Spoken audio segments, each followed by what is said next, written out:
এটা ডাঙৰ খবৰ লৈ আহিছো কা বলবতৰ পাছতে অসম বন্ধৰ ঘোষণা কৰা হৈছে কা বলবত হোৱাৰ পাছৰ দিনাৰ পৰাই অসম বন্ধৰ ঘোষণা কৰিছে অখিল গগৈয়ে 16টাকৈ সংগঠনে ৰাজপথ কপাব ৰাজপথত পুনৰ নামি পৰিব অখিল গগৈ আমি জনাইছো ডাঙৰ খবৰ কা আন্দোলনৰ কাৰ বিৰুদ্ধে পুনৰ আন্দোলনৰ হুংকাৰ প্ৰদান কৰিছে কাক লৈ আন্দোলনৰ ঘোষণা কৰিছে অখিল গগৈয়ে কা বলবত হলে অসম বন্ধৰ ঘোষণা অখিল গগৈ 9 মাৰ্চত কলিয়াবৰ কপাব 16টাকৈ সংগঠনে আৰু কাৰ বিৰুদ্ধে ৰাজপথত পুনৰ নামি পৰিব সংগঠন কলিয়াবৰৰ পৰা আৰম্ভ হ'ব অখিল গগৈৰ কা বিৰোধী আন্দোলন কা বলবৎ হোৱাৰ দিনাই দিছপুৰ ঘেৰাও কৰাৰ হুংকাৰ প্ৰদান কৰিছে অখিল গগৈয়ে কাক সাম্প্ৰদায়িক আইন আখ্যা দিছে অখিল গগৈয়ে কাৰ বাবে অসমীয়া জাতি সংখ্যালঘুত পৰিণত হ'ব মন্তব্য কৰিছে অখিল গগৈয়ে মুখ্যমন্ত্ৰী আৰু ডিজিপিক সমালোচনা কৰিছে বিধায়ক অখিল গগৈয়ে কাক লৈ আন্দোলন ঘোষণা কৰিছে পুনৰ বিধায়ক অখিল গগৈয়ে আৰু পুনৰবাৰ যেটো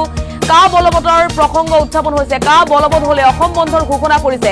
অনিৰ্দিষ্ট কাললৈ অসম বন্ধৰ ঘোষণা কৰিছে অখিল গগৈয়ে এক হুংকাৰ প্ৰদান কৰিছে অসম বন্ধৰ কলিয়াবৰৰ পৰাই অখিল গগৈৰ কা বিৰোধী আন্দোলন পুনৰবাৰ আৰম্ভ কৰাৰ হুংকাৰ দিছে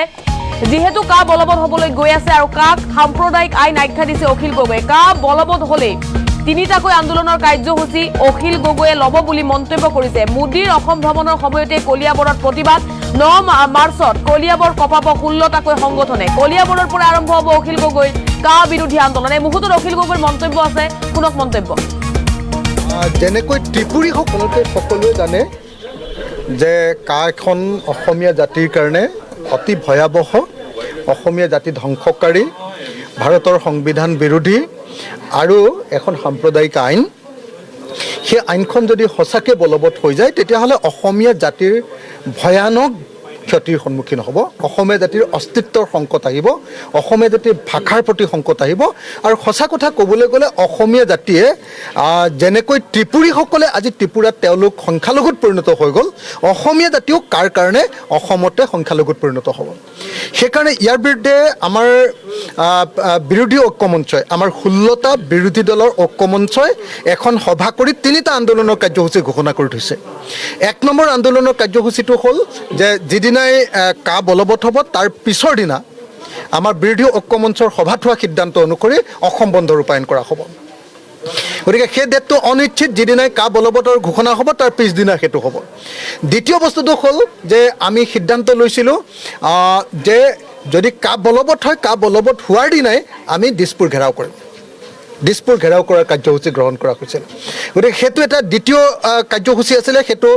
বিৰোধী ঐক্যমঞ্চৰ দ্বিতীয়টো কাৰ্যসূচী সেইদিনা গ্ৰহণ কৰা হৈছিলে আৰু তৃতীয় এতিয়া মোক জনোৱা হৈছে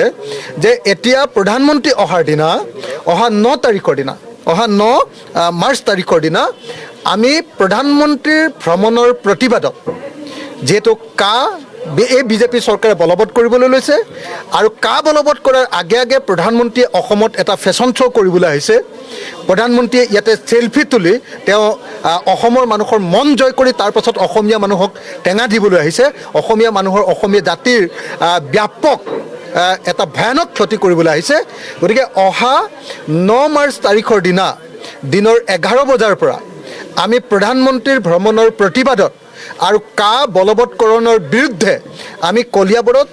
বিৰোধী ঐক্যমঞ্চৰ 16টা দলৰ হৈ এক বিশাল আন্দোলনৰ কাৰ্যসূচী গ্ৰহণ কৰিবলৈ লৈছোঁ প্ৰতিবাদী কাৰ্যসূচী গ্ৰহণ কৰিবলৈ লৈছোঁ এখন প্ৰতিবাদী সভা অনুষ্ঠিত কৰিবলৈ লৈছোঁ গতিকে এই মুহূৰ্তত মই অসমবাসী ৰাইজ বিশেষকৈ কলিয়াবৰবাসী ৰাইজক আহ্বান জনাইছোঁ যে কলিয়াবৰত অহা 9 মাৰ্চ তাৰিখৰ দিনা 16টা বিৰোধী ৰাজনৈতিক দলে ঐক্যবদ্ধভাৱে আয়োজন কৰা কা বিৰোধী আৰু প্ৰধানমন্ত্ৰী ভ্ৰমণৰ বিৰোধী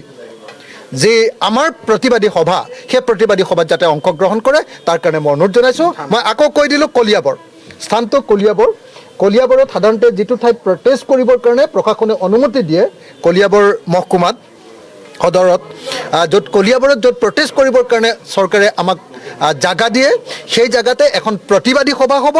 সেই প্ৰতিবাদী সভাতে আমাৰ বিৰোধী দলসমূহৰ ঐক্যমঞ্চৰ লগত জড়িত 16টা ৰাজনৈতিক দলৰ ঐক্যমঞ্চ উপস্থিত থাকিব আমি ৰাইজক সেই প্ৰতিবাদী কাৰ্যসূচীত অংশগ্ৰহণ কৰিবৰ কাৰণে আহ্বান জনাইছোঁ আৰু আমাৰ সেই প্ৰতিবাদৰ মূল লক্ষ্যটো হ'ল কা বলবৎ কৰাটো বন্ধ কৰিব লাগে আৰু প্ৰধানমন্ত্ৰীয়ে কা বলবতৰ আগত আহি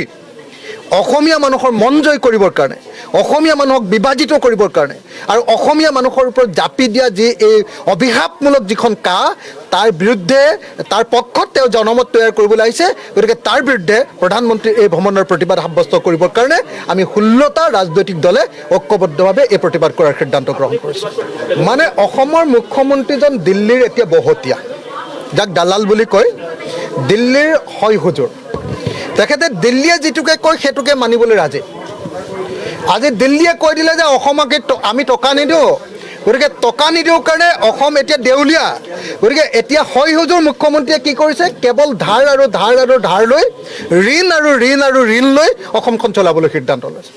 এতিয়া নৰেন্দ্ৰ মোদীয়ে কি কৰিছে নৰেন্দ্ৰ মোদীয়ে কৈছে যে না কা বলবৎ হ'ব কাৰণ পশ্চিমবংগত তেওঁলোকক ভোট লাগে পশ্চিমবংগত ভোট ল'বৰ কাৰণে কা বলবৎ হ'ব বুলি কৈছে কাৰণে আমাৰ হিমন্ত বিশ্ব শৰ্মাই দিল্লীত কৈ দিয়া নৰেন্দ্ৰ মোদীয়ে কৈ দিয়াৰ কাৰণে তাত বৰষুণ দিলে বুলি কৈ দিলে যে আমাৰ ইয়াত ছাতিটো লৈ দিলে হিমন্ত বিশ্ব শৰ্মাৰ নিচিনা সুবিধাবাদী ৰাজনীতিকটো আৰু অসমত জন্ম হোৱা নাই কেতিয়াও তেওঁৰ নিচিনা সুবিধাবাদী অপৰচুনিষ্ট ৰাজনীতিক কেতিয়াবা জন্ম হৈছে নেকি যিফালে হাৱা বব হিমন্ত বিশ্ব শৰ্মা সেইফালে হয়নে নহয় এতিয়া দিল্লীয়ে কৈ দিছে যে নহয় কাখন ভাল গতিকে হিমন্ত বিশ্ব শৰ্মাৰ মতে কাখন ভাল আৰু জি পি সিং যিহেতু পুলিচৰ মুৰব্বী হিচাপে তেওঁ কথা কোৱা দৰকাৰ কিন্তু জি পি সিঙে পুলিচৰ মুৰব্বী ৰূপে কথা কোৱা নাই নহয় তেওঁ গুণ্ডা বাহিনীৰ মুৰব্বীৰ নিচিনাকৈ কৈছে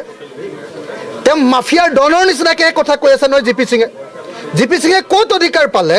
যে তোমালোকে প্ৰতিবাদ কৰিব নোৱাৰিবা আৰু প্ৰতিবাদ কৰিলে সমস্ত ব্যয় তোমালোকে বহন কৰিব লাগিব এইটো ক'ত অধিকাৰ পালে কওক ভাৰতৰ সংবিধানে আমাক একলগ হোৱাৰ অধিকাৰ প্ৰদান কৰিছে ভাৰতৰ সংবিধানে আমাক প্ৰতিবাদ কৰাৰ অধিকাৰ প্ৰদান কৰিছে ভাৰতৰ সংবিধানে আমাক গণতান্ত্ৰিকভাৱে ঐক্যবদ্ধভাৱে প্ৰতিবাদ সাব্যস্ত কৰিবৰ কাৰণে অধিকাৰ সাব্যস্ত কৰিছে গণতান্ত্ৰিকভাৱে যদি প্ৰতিবাদ সাব্যস্ত কৰোঁ তেতিয়াহ'লে ডিজিপি নালাগে ডিজিপিৰ বাপেকৰ বাপেক আহিও আমাক কোনো পধ্যে কেতিয়াও আমাক বাৰণ কৰিব নোৱাৰে আৰু অসমীয়া জাতিক ৰঙা চকু দেখুৱাবৰ কাৰণে জি পি সিঙৰ কোনো অধিকাৰ নাই আমি কা নামানো তাৰ বিৰুদ্ধে অসমীয়া জাতিয়ে প্ৰতিবাদ কৰিম আৰু সেই প্ৰতিবাদৰ ভয় দেখুৱাবৰ কাৰণে ব্লেক কেট বা কামাণ্ডো বা অন্য কাৰোবাক এনেকৈ বাহাদুৰ দেখুৱালে নহ'ব আপোনালোকে